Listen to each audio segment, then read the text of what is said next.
Hi students, welcome back. This is our next lecture on chemical reaction and equation.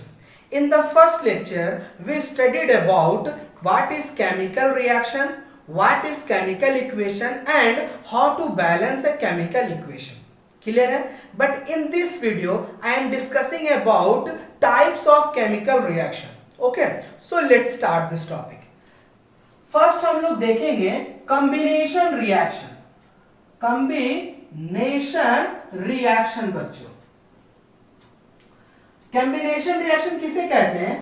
दो या दो से ज्यादा रिएक्टेंट जब मिल करके एक सब्सटेंस बनाता है तो वैसे को हम लोग बोलते हैं कॉम्बिनेशन रिएक्शन. क्लियर है? व्हेन टू और more than two reactant combine to form a single product, वैसे को क्या बोलते हैं? Combination reaction. मान लीजिए दो यहां पे कोई रिएक्टेंट है, कंबाइन कर रहा है, एक प्रोडक्ट बना रहा, सिंगल प्रोडक्ट बना रहा, तो हम लोग बोलते हैं उस कॉम्बिनेशन रिएक्शन. क्लियर है बच्चों?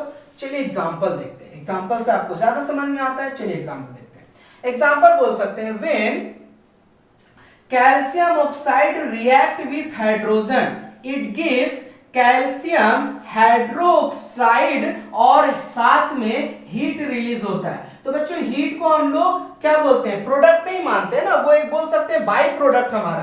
तो हमारा कितना कौन सा पार्ट हुआ? ये यहां तक पार्ट है. When calcium oxide react with hydrogen it formed calcium hydroxide. Clear है बच्चों? और एग्जांपल आप देख सकते हैं carbon monoxide react with hydrogen gas it form methanol. क्या बना देता है बच्चों? Methanol, CH3OH. क्लियर है? तो ये क्या हो रहा है? देखिए यहां पे एक रिएक्टेंट, ये दूसरा रिएक्टेंट, अब प्रोडक्ट क्या बना रहा? सिंगल प्रोडक्ट है. और अगर सिंगल प्रोडक्ट है तो हम लोग क्या बोलेंगे बच्चों? वो कैसा रिएक्शन है? कॉम्बिनेशन रिएक्शन है ना. चलिए और एग्जांपल देखते हैं. When magnesium react with oxygen gives magnesium oxide. यहां भी क्या हो रहा है बच्चों? दो रिएक्टेंट है और एक प्रोडक्ट है. क्लियर है? और एग्जांपल आप देख सकते हैं when copper react with oxygen it form copper oxide. यहां पे भी आप देख सकते हैं दो अलग अलग रिएक्टेंट है और एक सिंगल प्रोडक्ट दे रहा है बच्चों. और भी बहुत सारे एग्जांपल ले सकते हैं आप, जैसे hydrogen gas react with oxygen gas is form water. Clear है? तो ये भी किसका एग्जांपल है? कॉम्बिनेशन का एग्जांपल है. और भी दे सकते हैं when carbon react with oxygen it form carbon dioxide. तो बच्चों मैंने आपको इतना एग्जांपल आपको बताया सिर्फ कॉम्बिनेशन रिएक्शन पे. आई होप आप समझ गए होंगे कि कॉम्बिनेशन रिएक्शन किसे कहते हैं. बच्चों मैंने बैलेंस नहीं किया, लेकिन आप कॉपी में नोट करेंगे तो इसे बैलेंस जरूर करेंगे. ठीक है ना? चलिए तो समझ गए कॉम्बिनेशन रिएक्शन क्या होगा. एक डॉट और क्लियर कर देते हैं आपको. जरूरी नहीं है कि दो ही रिएक्टेंट हो, तीन रिएक्टेंट भी हो सकता है बच्चों. क्लियर है ना? दो या दो से ज्यादा रिएक्टेंट कंबाइन करके एक सिंगल प्रोडक्ट बनाए तो वैसे को हम लोग बोलते हैं कॉम्बिनेशन रिएक्शन. क्लियर है? चलिए नेक्स्ट हम लोग पढ़ेंगे डिकम्पोजिशन रिएक्शन. बच्चों इसी का अपोजिट है डिकम्पोजिशन रिएक्शन. तो चलिए बच्चों नेक्स्ट है डिकम्पोजिशन रिएक्शन. तो डिकम्पोजिशन रिएक्शन क्या है बच्चों? ऐसा रिएक्शन जिसमें एक रिएक्टेंट हो और वो टूट करके दो या दो से ज्यादा प्रोडक्ट में बढ़ जाए. क्या बोला मैंने बच्चों? When a single reactant decomposes into two और मोर प्रोडक्ट.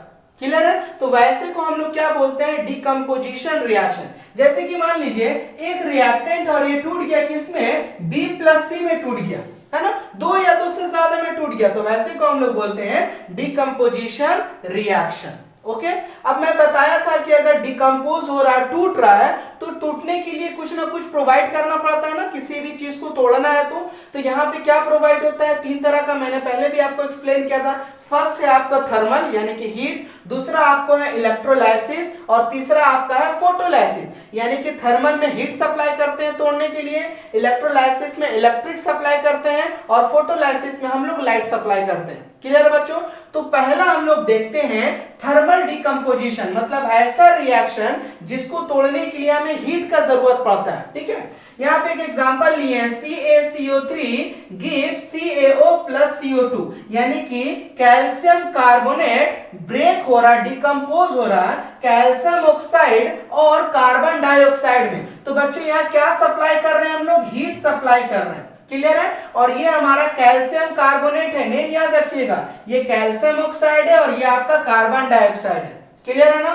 उसी तरह आप सेकंड एग्जांपल देख सकते हैं, FeSO4 decomposes into Fe2O3 plus SO2 plus SO3, यानी कि यहाँ पे क्या सप्लाई करने पे टूटता है, ये हीट सप्लाई करने पे टूटता है बच्चों। ये हमारा क्या है, फेरस सल्फेट है, ये हमारा क्या है, फेरिक ऑक्साइड है, ये क्या है, सल्फर डाइऑक्साइड है, और ये क्या है, सल्फर ट्राइऑक्साइड है बच्चों। जब आप लिखिएगा तो नोट करके लिखिएगा नीचे में, क्लियर है।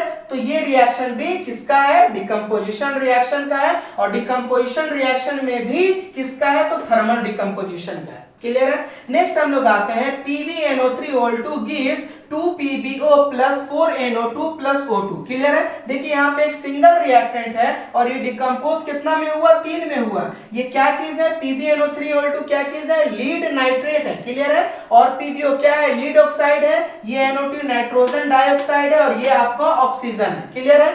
तो क्या हो रहा है, एक सिंगल रिएक्टेंट 2 या 2 से ज्यादा में टूट जा रहा है, डिकम्पोज हो रहा है, तो हम लोग ये बोलेंगे किसके अंडर आएगा, डिकम्पोजिशन रिएक्शन में। और डिकम्पोजिशन रिएक्शन का भी अगर एक पर्टिकुलर टाइप बात करें तो वो थर्मल डिकम्पोजिशन में आएगा। आई होप आप समझ गए। मैं फिर से रिपीट कर देता हूं, डिकम्पोजिशन रिएक्शन वैसे रिएक्शन को बोलते हैं जिसमें एक रिएक्टेंट होगा टूट करके 2 या 2 से ज्यादा प्रोडक्ट बनाएगा। आपको यहां पे इतना एग्जांपल दिख रहा होगा, क्लियर है। चलिए अब हम लोग सेकंड आते हैं इलेक्ट्रोलाइसिस पे। चलिए नेक्स्ट है बच्चों इलेक्ट्रोलाइसिस, ठीक है। इलेक्ट्रोलाइसिस क्या होता है, ये ऐसा डिकम्पोजिशन रिएक्शन है जिसमें हम लोग करंट पास करते हैं, ठीक है, इलेक्ट्रिक करंट पास करते हैं ताकि ये डिकम्पोज हो सके, टूट सके। देखिए 2H2O वाटर को अगर हमें डिकम्पोज करना है तो हमें क्या सप्लाई करना होगा, इलेक्ट्रिक करंट, क्लियर है बच्चों। अगर हम लोग इलेक्ट्रिक करंट पास करेंगे तो ये डिकम्पोज हो जाएगा हाइड्रोजन और ऑक्सीजन में, क्लियर है ना। When water decomposes it form hydrogen and oxygen in the presence of electric current, clear है बच्चों। उसी तरह NaCl सोडियम क्लोराइड को अगर हम लोग इलेक्ट्रिक करंट सप्लाई करते हैं, पास कराते हैं उससे इलेक्ट्रिक करंट, तो वो किस में टूट जाता है, Na+Cl2, यानी कि सोडियम और क्लोरीन आपका क्या हो जाएगा, अलग हो जाएगा। उसी तरह बच्चों अगर AlO3 यानी कि एल्युमिनियम ऑक्साइड है, अगर इसमें भी हम लोग इलेक्ट्रिक करंट पास कराएंगे तो वो एल्युमिनियम अलग हो जाएगा और ऑक्सीजन को क्या कर देगा, अलग कर देगा, क्लियर है ना। तो ये एग्जांपल किसका था, इलेक्ट्रोलाइसिस का। थर्मल में क्या करना था, हीट सप्लाई करने पे डिकम्पोज हो रहा था। इलेक्ट्रोलाइसिस में हम लोग इलेक्ट्रिक करंट सप्लाई करेंगे तो जाकर के क्या होगा, डिकम्पोज होगा, क्लियर है। अब नेक्स्ट हम लोग आते हैं फोटोलाइसिस पे। थर्ड हमारा जो डिकम्पोजिशन रिएक्शन है वो है फोटोलाइसिस, और इसी को हम लोग बोलते हैं फोटोकेमिकल डिकम्पोजिशन, क्लियर है। पहला थर्मल, सेकंड इलेक्ट्रोलाइसिस और थर्ड हमारा फोटोलाइसिस, और इसी का सेकंड नाम है फोटोकेमिकल डिकम्पोजिशन, ठीक है। ये सारा डिकम्पोजिशन रिएक्शन के अंदर है बच्चों। चलिए इसका एग्जांपल देखते हैं, AgCl अगर हम लोग यहाँ पे सनलाइट पास करते हैं, सनलाइट के प्रेजेंस में ये किस में टूट जाता है, Ag और Cl2 का। उसी तरह सिल्वर ब्रोमाइड अगर है तो वो सनलाइट के प्रेजेंस में क्या टूटेगा, सिल्वर और ब्रोमीन को अलग कर देगा, क्लियर है बच्चों।